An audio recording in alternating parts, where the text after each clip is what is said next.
Saudações, meus caros, tudo bem? Espero que sim. Bom, Virtudes e Vícios, capítulo 4 do livro de vocês.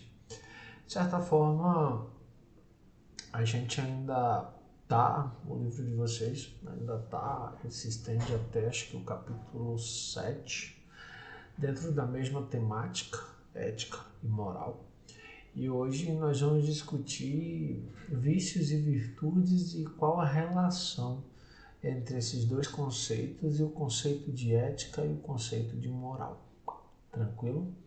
Então, vamos adiante. Esse capítulo é um capítulo curto, o livro tem apenas uma página, mas eu vou conectar com outros pontos e eu creio que dê para aprofundar tranquilamente. Se após assistir a aula restar alguma dúvida ou ficar o desejo de alguma ampliação, anotem no caderno, porque de hoje a 15, né, já que semana que vem é feriado, de hoje a 15 teremos live, então a gente vai poder ampliar significativamente esse conteúdo. Beleza? Então vamos lá. Bom, somos racionais, escolhemos. Olha que começo. Somos racionais, escolhemos. Bom, como todos vocês sabem, nós somos a única espécie capaz de pensar. E pelo fato de pensar, temos a capacidade de escolher de maneira consciente. Como assim? Outros animais podem fazer escolhas. Por exemplo, você joga 3 ou 4 pedaços de carne aleatoriamente para um cachorro, ele vai lá e come o que estiver mais próxima dele primeiro. É uma escolha? Necessitou de um raciocínio prévio, de uma reflexão profunda? Não. Nós, seres humanos, ao contrário, somos capazes de pensar. Pensar porque somos capazes de saber que há um passado, lembramos desse passado, reconhecemos a importância desse passado para entendermos quem somos no presente, mas também temos plena consciência de que há um futuro. Temos plena consciência de que morreremos. Aliás, somos a única espécie que tem consciência de que morre. Logo, todas as nossas escolhas, elas são conscientes de todo esse contexto. E aí, óbvio, temos, assim como as outras espécies animais, nós temos necessidades e impulsos. Necessidades as básicas, por exemplo, como ir ao banheiro, como comer, como dormir. E os impulsos, por exemplo, de reagir quando alguém nos coloca numa situação de perigo. No entanto, diferente dos animais que não são capazes de pensar nas responsabilidades que eles têm, e eles não têm nenhuma porque não pensam, nós somos. Então, por exemplo, se nós estamos na rua e temos naquele contexto, naquele momento, a necessidade de usar o banheiro, a gente vai olhar em volta à procura de um banheiro. Banheiro público, banheiro de uma loja, banheiro da casa de um conhecido, mas muito dificilmente iremos na rua como primeira opção. Óbvio, talvez você se depare com uma situação em que não dê tempo pensar, não dê tempo nem olhar para os lados. É uma situação extraordinária, fora do comum. No geral, quando a gente se sente com vontade de uma dessas necessidades fisiológicas, a gente quase sempre procura o banheiro mais próximo para agir. O animal não. Ele vai realizar a necessidade exatamente onde estiver. Eu que o digo com meus cães aqui em casa. Os impulsos da mesma forma. Eu tenho 2 cães, vou usá-los como exemplo. Nietzsche é um fox paulistinha, então é um cachorro pequeno, não é um cão de guarda, apesar de ser muito alerta, mas dificilmente ele vai morder alguém por encostar em mim. Não vai. No entanto, eu tenho um outro animal, uma fêmea, chamada Salomé. Salomé é da raça Doberman, uma raça historicamente eficiente na guarda. E, se tratando de Salomé, ela é extremamente apegada a mim, mais do que a qualquer outra pessoa que convive com ela. Então, tirando a minha esposa, que convive comigo e convive com ela, e mais 1 ou 2 amigos que frequentam a minha casa, qualquer outra pessoa que se aproxime de mim numa situação suspeita, Salomé automaticamente ataca. Mesmo que eu diga não em algumas situações e ela pare, porque eu adestrei, eu não posso confiar o tempo todo apenas no comando. Por quê? Porque se tratando de um animal irracional e que não teve um tempo de treinamento tão longo que torne essas ordens precisas, ela sempre vai agir pelo impulso. Ela sempre vai reagir a uma situação e atacar. Ao contrário, por exemplo, de nós, seres humanos, que até temos o impulso de fazer algo. Mas se houver tempo para refletir, a gente reflete e opta por não realizar aquele impulso. Ou, na pior das hipóteses, a gente realiza aquele impulso, toma aquela iniciativa, mas vendo que cometeu um equívoco, que cometeu um erro, que prejudicou alguém, a gente volta atrás e tenta consertar essa situação. Você não vai ver um animal pedindo desculpa por um fato, por um ato que ele cometeu. Então tá aí a ideia de que a racionalidade acaba criando os meios necessários para que a gente controle as nossas paixões, os nossos impulsos. E aí, por exemplo, você deve estar dizendo, como assim, Theo? Então a racionalidade vai nos permitir controlar nossas paixões, nossos instintos? Sim. Dou outro exemplo bem comum. Quem aqui, de todos vocês, não é apaixonado por chocolate?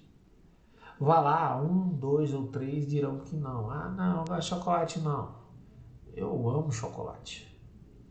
E chocolate meio amargo, 70%, 80%. Então, se botarem uma caixa de chocolate meio amargo aqui na minha frente e um bom filme, eu provavelmente como uma caixa, 2 caixas, 3 caixas. É correto isso? Não, não é. É saudável isso? Não, não é. Então, por que alguém faria isso? Por conta da paixão por chocolate, por conta da paixão por pizza, por conta da paixão por hambúrguer, por conta da paixão por qualquer tipo de comida. Cabe à nossa capacidade de refletir, de pensar, de raciocinar, controlar essas paixões. Exemplo, Mozana põe uma caixa de chocolate aqui e eu digo, eu sou apaixonado por chocolate.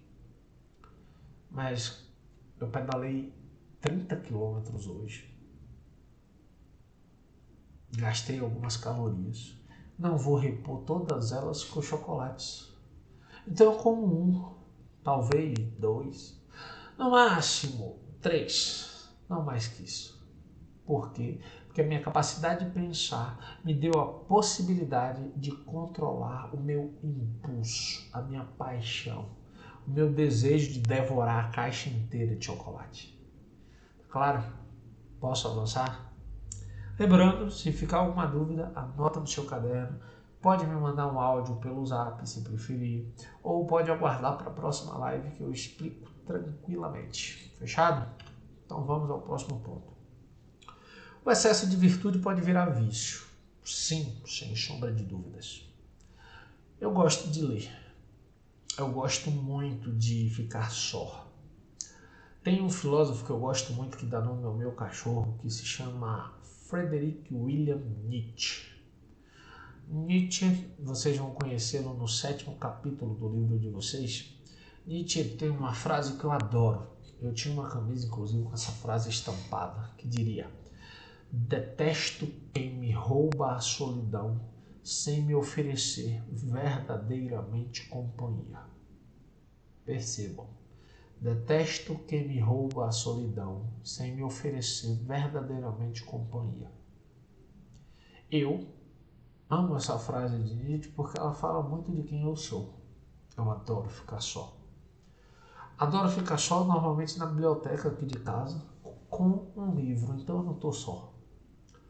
E aí, se me deixarem, eu fico um dia inteiro aqui. Saio de um livro, canso de um, paro ali, marco onde parei, vou para um outro livro. Paro um pouco, venho para o computador, escrevo algumas ideias que surgiram a partir da leitura daquele livro, volto para a leitura, acabo ficando o dia inteiro. Isso é bom? Sim, é bom. Eu tenho desenvolvido ao longo dos anos minha capacidade de refletir. Eu tenho desenvolvido ao longo dos anos minha capacidade de escrever.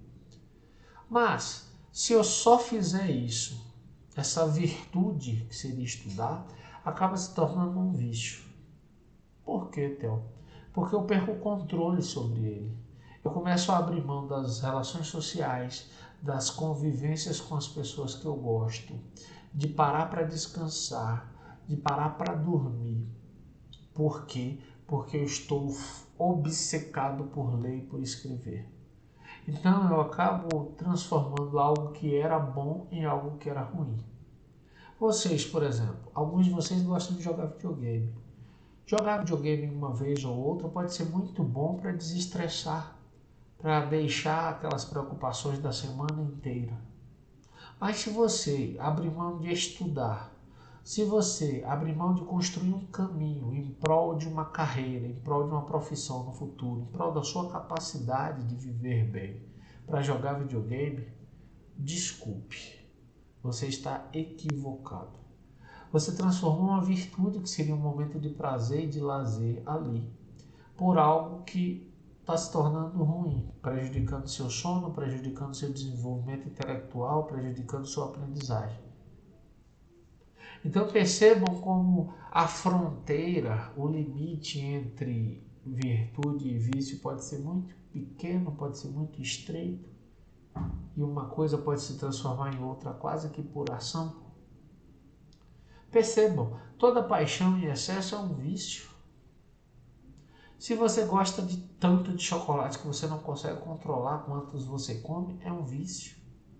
Se você gosta tanto de pizza que toda noite quer comer uma pizza inteira sozinho, isso é um vício. Então, a nossa capacidade de pensar nos oferece meios para que a gente seja capaz de controlar todos esses desejos, todas essas necessidades. E a única forma possível, participação especial de Nietzsche, e a única forma possível é através da reflexão. Nietzsche, não! E a única reflexão possível é através da reflexão. Tranquilo? Então vamos adiante. Sócrates, como vocês bem sabem, é considerado o pai da filosofia. Sócrates dizia que a sabedoria é o maior, ou seria a maior das virtudes, e a ignorância é o pior dos vícios. Por quê? Porque para Sócrates, um homem que detém a sabedoria, ele sabe perceber o que é certo e o que é errado, e ele sabe sempre optar pelo que é certo. Ele sabe identificar o que é o bem e o que é o mal, e ele sabe optar pelo que é bem. Um homem que vive na ignorância é aquele que ignora a realidade da qual ele faz parte. Ele não tem conhecimento sobre. Então ele vai sempre escolher o mal. Ele vai sempre escolher a injustiça. Ele vai sempre escolher o que é errado. Por isso ele vive na ignorância. Sócrates nos diz que é necessário nos conhecermos a fundo.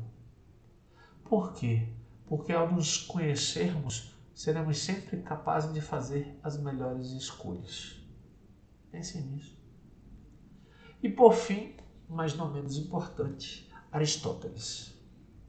Aristóteles disse que o sábio é aquele que vive uma vida equilibrada, sem excessos.